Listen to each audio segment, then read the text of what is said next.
சோக கதைய கேளு தாய் குலமே. ஆமா தாய் குலமே, நம்ம தாய் குலமே, நம்ம தாய் குலமே.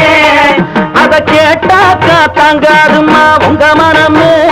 ஆமா சொசைட்டி என்ன பார்த்தீங்க அப்படி கேட்டால் பொண்ணு கிடைக்காம பொண்ணு கிடைச்சி கல்யாணம் பண்ணிக்கிட்டு புள்ள இல்லாமல் இல்லாத தெய்வத்தெல்லாம் வேண்டிக்கிட்டு புள்ள பெற்றுக்கிட்டு வேலை இருக்குதா இல்லையான்னு தெரியாமல் தினந்தோறும் திருன்னு முடிச்சுக்கிட்டு பணம் வரதும் தெரியாமல் போகிறதும் தெரியாமல் எப்படியோ வாழ்க்கையை சமாளிச்சுக்கிட்டு மிக்சி வாஷிங் மிஷின் பைக் எல்லாம் இஎம்ஐயில் வாங்கி இந்த மாதம் முடியுமா அடுத்த மாதம் முடியுமா வாழ்க்கையில் பயத்தில் ஓட்டிக்கிட்டு ஜுரம் தலைவலி எல்லாம் மெடிக்கல் ப்ராப்ளத்தை அத்தனையும் சமாளிச்சுக்கிட்டு ஓடி இப்படி ஒரு கின்னஸ் ரெக்கார்ட் படைச்சிட்டு இருக்கிற ஒரு மிடில் கிளாஸ் ஆளை பார்த்தா இந்த கேள்வியை கேட்குற நீ சொசைட்டி. சோக கதைய கேளு தாய் குலமே.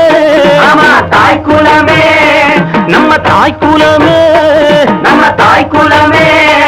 அத கேட்டாக்கா தங்காதுமா உங்க மனமே.